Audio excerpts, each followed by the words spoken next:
Hi everyone, welcome back. Hey, I know I promised you a video on marginal product of labor, but there's something that popped up. I really got to do one more item on marginal cost, and hopefully that'll put this marginal cost issue to bed. But this one I want to refer to as the quantity conundrum. So what do economists mean when they say Q? We're going to explore that. Should be really interesting. Hope you enjoy the show. Thanks. Bye. Okay, students, welcome back. Here we are again on the quantity conundrum, and what in the world do economists mean when they say Q? What is the measure of quantity?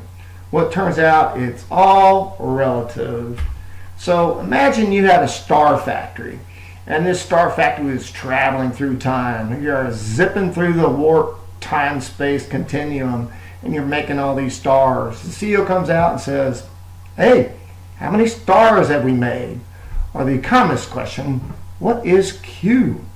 Well, turns out Q is entirely dependent upon your framing selection. Well, dear Mr. CEO, do you mean since we started the business? Or do you mean this quarter? Or do you mean this year? Q cannot exist without a frame. So economic modeling requires to know the actual value of Q. Remember the U-shaped cost curves, and month 1, month 2, month 3, and as quantity goes up, cost per unit goes up, like so. All right? We have to know Q to know what our cost per unit is going to be. Let's assume in this model that we did 30 units in each month. So up here I got 30, I got 30, I got 30. So watch what happens when I choose a different frame. And I talk about the quarter. And the CEO says, no, I didn't mean how many we've made in the month. And you say 30. I want to know how many I made in the quarter. And the answer is 90. Well, if the value of Q keeps going up and up and up, these cost curves that slope upwards will continue growing and growing and growing. This just doesn't make sense. And the reason it doesn't make sense is the value of Q is entirely arbitrary. So here we are, and we say the value of Q is 30. But this same unit produced here at the end of the third quarter is 90 over here. And I'm going to get a different answer. So Q could be 90, Q could be 30, Q could be 5,472 if you go back to the beginning of the firm's life.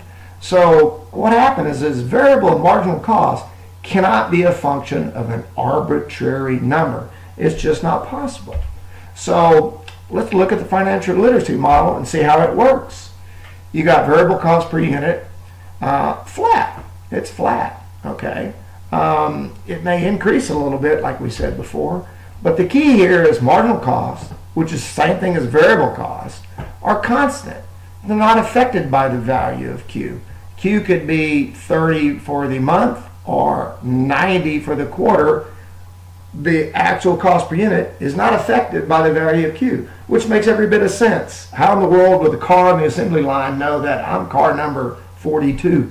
It's just not going to happen. So this is what you see in an increasing cost industry, and this is what you see in a decreasing cost industry. Step functions. The cost functions drop in a step fashion but remain linear. All right, but let's go back to rate.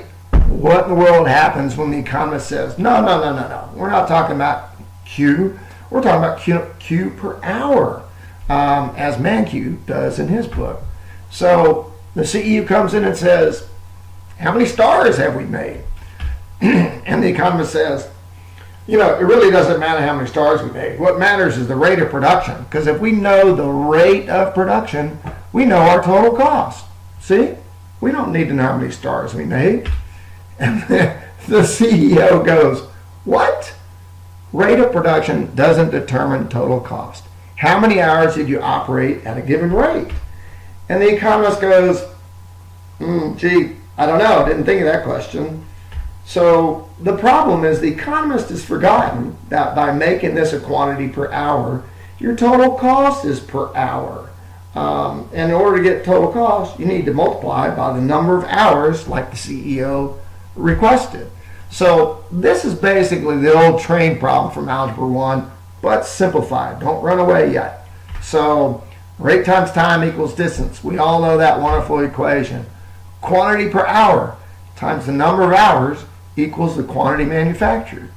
Quantity per hour times hours times variable cost equals total variable cost. This is what happens in real life. Variable costs are constant. Variable costs are the same thing as marginal costs. Rates by themselves are meaningless. So all those charts that ManQ uses based upon rates don't mean a whole lot. So let's talk about a couple issues where people get confused by some legitimate frames.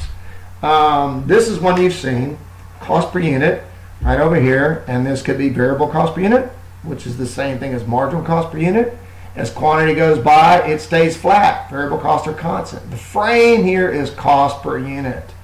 And the area underneath this curve is total cost as quantity raises. This is another frame. It is framed on total cost. So here I've got total variable cost, and I've got this line. These two charts are presenting exactly the same information in different manners. I got two legitimate frames, two different images. These often confuse students when they're taking an economics class. So we go back to it, economic theory.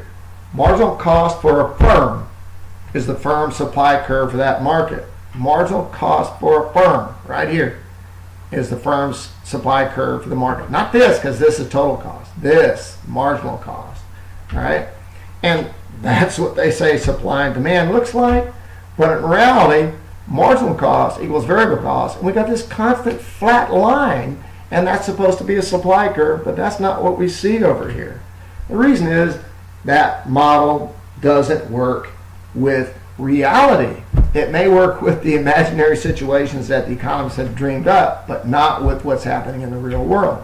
So some observations. Okay. Economic models for marginal cost have serious mathematical flaws.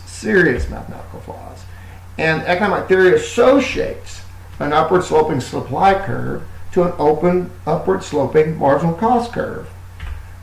Given there is no mathematical justification for an upward sloping marginal cost curve, there is no justification for an upward sloping supply curve.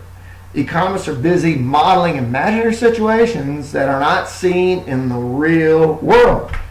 So, students, you will be better served studying personal finance. Skip the econ class, take personal finance. So, thanks for listening. Be critical out there. Find the knowledge you need to find in order to prosper. Thanks a lot for listening. Have a great day. Thanks. Bye. All right, everyone. Thanks for listening. That should complete our episodes on marginal cost. Next thing you'll see from me is marginal product of labor. I promise you a good show. Hang in there. We'll see you in a bit. Thanks. Bye.